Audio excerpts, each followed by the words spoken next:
Carlton Little Sr. All right, talk to me. Who is Jesus Christ to you? Jesus Christ is my everything, my Lord and Savior. Without him, I'm nothing. He's the head of my life. When did your heart change that way? I would have to say this year, May 2023, is when I really had my transformation and was a true believer. Well, I would have to say that I was loving money so much that I didn't feel like I needed God. So to me, money was my God. Finances, having things. It wasn't God. Where did they come from? Did they come from school? Did they come from something you saw on TV? Like, where did that just the love of money in general come from? Well, I think it stemmed from what I didn't have. And what I didn't have was the structure of what a home was supposed to look like, what a man is supposed to stand up like, because at 3, my mother and father divorced. So I have no knowledge in my mind or pictures to even reference of them ever being together at all. There's no pictures of all of us. I don't know any of that. So it started early because at that point I had to go on a search for myself. And it was a situation where it was a broken mentor. My dad was raised by a broken mentor, my granddad. So generational curses, that was passed down. He did what he knew to do, which it wasn't what I needed, and the same for him. His dad did what he knew to do with him. So with me going and searching for it on my own, money became a solution to all my problems. So what do you feel like? Talk to me about that. You said the love of money. You said money just became the solution to all your problems, and you have at that point you're putting money over just love in general. That's all you knew. That's all you saw. Talk to me about that. Tell me about how you were when it came to finances, because a lot of people would love to have a lot of money. They would love to be able to handle a lot of money in general. But for you, how would you say it played a negative role in your life? Well, it goes back to just, where I was raised up in. I feel like we were a product of our surrounding. And I saw my father, although I didn't see him in a marital relationship, I saw that he threw money at people, at problems, and was able to do things his way because he was the man with the money. And so I saw that, and that just stuck with me. I'm like, okay, so with money I can do what I want to and get away with this and get away with that, whereas as opposed to not having it, I couldn't do that. So it was instilled in me at that point. I had a chip on my shoulder. I was like, okay, I gotta get this money, because then I can do things the way I want to do and not have to have any repercussions or consequences to that. And I was wrong. But yeah, so just seeing my father throw money at problems, and get away with murder, I was like, okay, that's just what I grew up around and seen. And so I became my father, and I said I was going to do everything I could in my power not to, but ultimately I became my dad in a sense. I would say probably in my mid-20s is when I had my really first just opportunity to play with real money. And I liked the attention that I got. I liked the respect that I was given from other, men. It just made me feel good. They say money and power, they go hand in hand. So like I can say that I experienced it firsthand, and it felt good. And it wasn't anything that had anything to do with God. Again, I feel like money was my God. So I just was in a place of, let me just keep getting my money up, and living my life on my terms, my way. And it felt good. I thought that I was doing the right thing as far as still going to church on Sundays and Wednesdays and repenting and all of that, and then doing what I wanted to do the other days of the week. And so, yeah, this money had me complacent. It had me in a place of being content with just giving God 2 days out of the week. So even in that situation, growing like even like you start getting money now. Are you in the clubs? Are you like what is your lifestyle at this point? Oh man, it reminds me of the movie Paid in Full, man. To one of my guys even started nicknaming me, called me Money Mitch. If anybody has seen that, you know, Makai Pfeiffer's character in Paid in Full, they called me Money Mitch because I was the one that was paying everybody's VIP. I was the one buying all the bottles of rosé. I always had $1,000 jeans on, you know, and I liked the attention, but it got to a point where I was getting the wrong attention, and that right there was the first time I realized the negative side of having money, especially where I'm from in Memphis, Tennessee. You can't have anything and think people not watching you. So that ended up leading to the first encounter where I almost lost my life. Talk to me about that. Well, one night, just a typical weekend, you know, me and the crew, we go out with our homegirls we were cool with at the time, you know. My wife was one of them, but we were just friends. We go in, we hang out at a nice spot. And then on my way home, what happens is I'm walking into the house and I hear footsteps. Somebody's running up the steps, coming behind me, and I turn and I look, and it's a guy with no mask, with a snub nose 38 pointed at me. I'm like, is this a movie? Is this real? And so he comes up to me and pats me down to make sure I'm not carrying a totem. And this is the first time that I didn't take my gun with me because I was in a hurry to get to the club. And so he walks me in my apartment, and he strips me butt naked, ties me up, and just goes in my closet and takes clothes. Like I said, I was wearing $1,000 jeans. He takes my clothes. I had my bulletproof vest on the bed. I had a gun on the bed, and then I had a safe. So the guy comes in and, you know, basically gets my money, my gun, my safe, my clothes. And, you know, that right there, he, you know, told me to lay down, and I was like, I'm not laying face down for you to shoot me in the back of the head. You got to look at me and shoot me. And so the only thing that was going through my brain at the time was I wouldn't see my kids. My kids wouldn't have their father. So he left and everything, and, you know, I survived that one. That was number one. That was the first attempt on my life. We got more to come. So yeah, just that was the first time that I saw that all money wasn't good money. What I said was, God, I know this is not the way you got me going out. You know, I said, not like this. You know, in my mind, I was a good person. I was a hands-on father, taking care of my kids, making sure that, you know, the mothers of my children were, you know, taken care of. I'm going to church, you know, Sunday, Wednesday. I was a musician at the church. So I just was like, not me, God, not like this. That's where my mind was with as far as God. That love of money, it continued to manifest itself.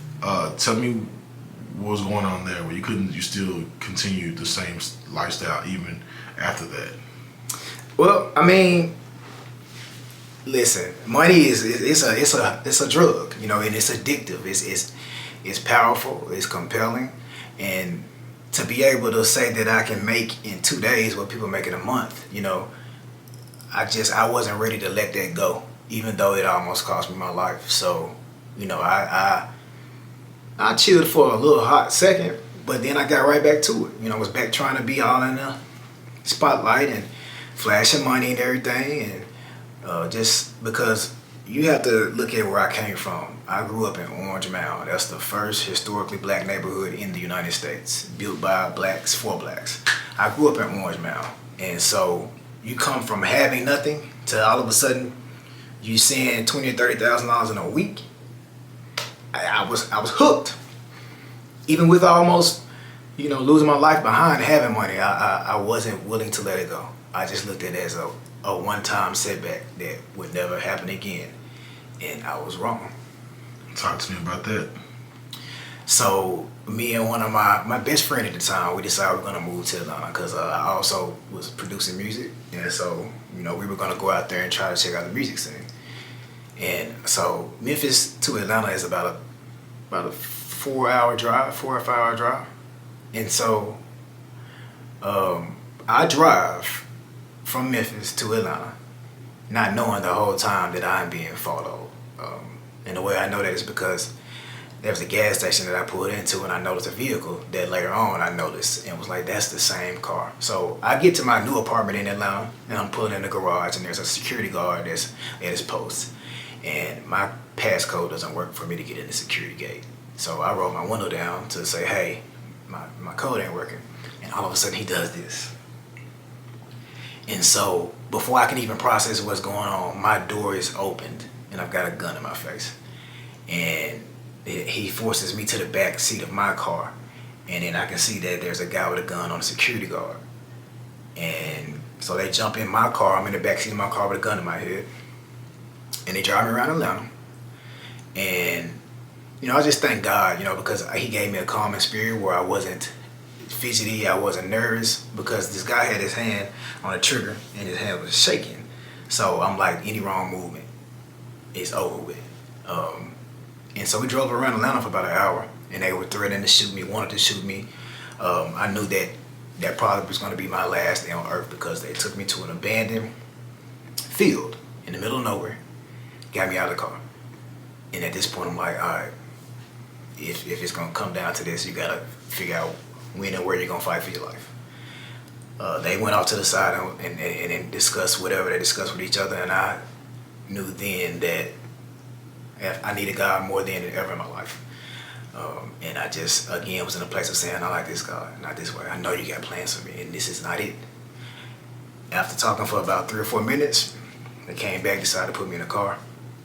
And I'm going to tell you what I think. I think there was spiritual warfare going on. The demons and angels was over there.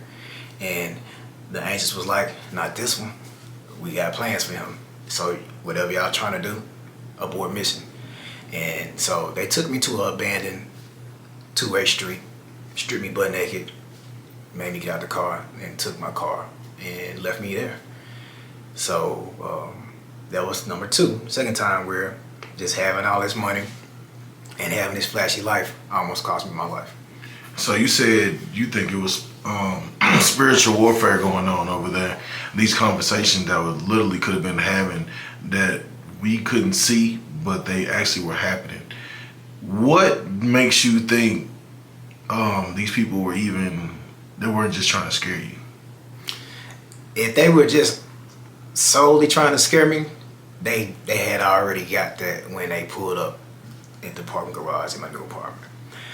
There was no need at that point to take me to an abandoned field in the middle of nowhere in the middle of the night if it was not to kill me. And I'll tell you how I really know that is because the person who took the gun because I had my gun in the backseat too, I just couldn't get to it in time. So the person who had the gun on me and took my gun out of the car and everything, about 3 weeks later, my gun is involved in a homicide. Somebody shot 17 times with my gun that was stolen that I luckily reported, and that's the only reason why I didn't get indicted on murder. So this was a guy that in the neighborhood was known as a shooter. He was somebody that had bodies, and so I know they didn't pull me over there to have a cup of tea or to talk stocks or real estate or credit. Wow. That was definitely life-changing, like altering. So tell me, even in that moment, you get saved, like your life has been, God showed mercy. But does it continue? Tell me about how it continues even after, because even after that, you didn't completely stop. Nah. Close call number 2 didn't do it either. I'm hard-headed. You see this big head, man, it's a 5 head. So that's why. It slowed me down, a little bit more so than the first time that I experienced that. But then at the same time, I started to feel like it was me and it wasn't God. Like, I started to get this to glorify myself, like, oh, I'm untouchable, like no harm is gonna come to me. I can keep doing what I'm doing.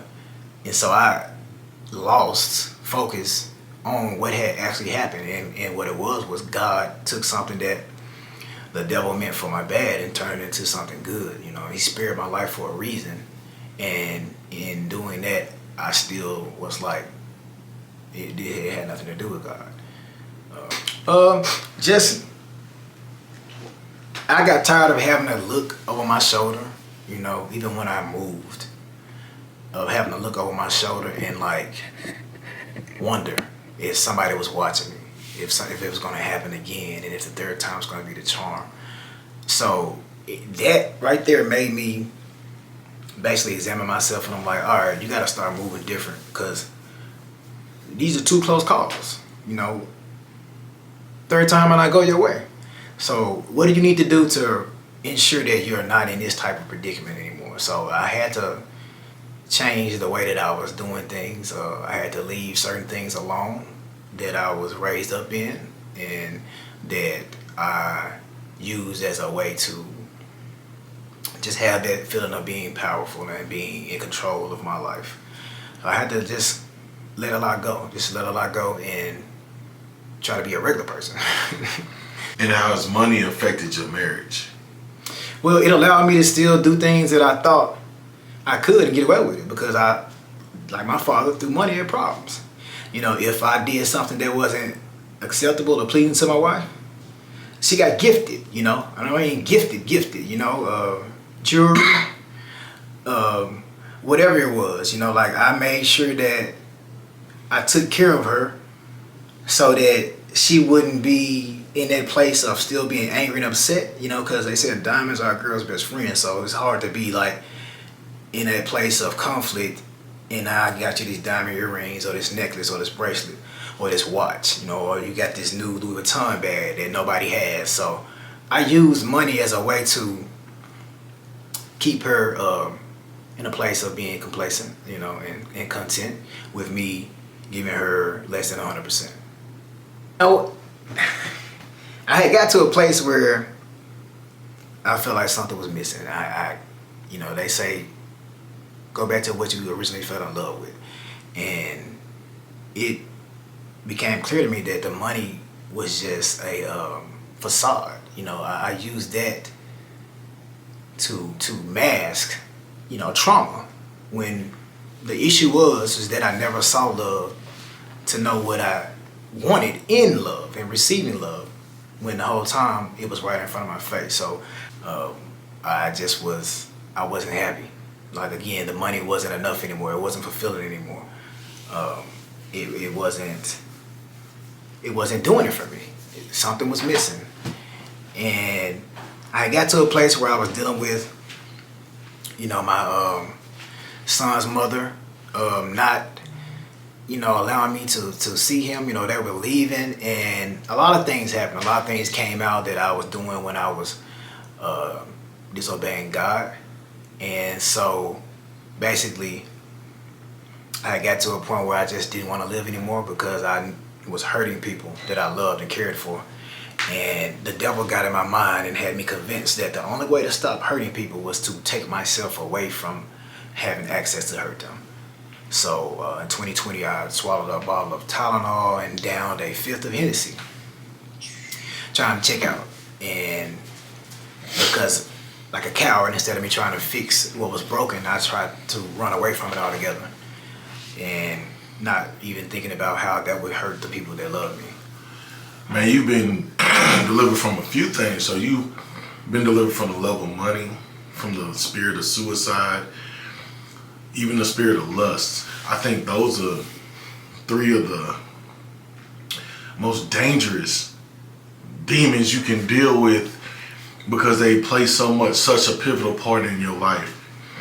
Can you tell the people what you would advise, because what helped you just stand out and overcome? All right, so it's gonna sound cliche, but this is 100% true. Take it all to God. And so what I did was, in a broken state, I was removed from having my crutches, my mother, the kids, my wife. There was no one I could turn to but God. And it was in that brokenness, in my weakness, in our weakness, that's when God can show you his strength. So I had to depend on him to get me through. No longer could money fix the problem. Money couldn't fix where I was. It couldn't fix a marriage that I broke. It didn't matter how much money I threw at it. So for the first time, money wasn't God to me. And I had to go to the one true living God to be able to get through that storm. So for me, it was just me seeking God and his righteousness. And I knew that from that, by him being the first thing that was on my mind, everything else would fall in place and line up. And that's what I did. I took it to God. So I just encourage everybody to seek knowledge, because we perish for lack of knowledge. Is what Hosea 4:6 says. So get in that Bible for application and try to line your life up to where you are a light in a dark world. Make sure that you put him first, and everything else will line up. Everything else will line up.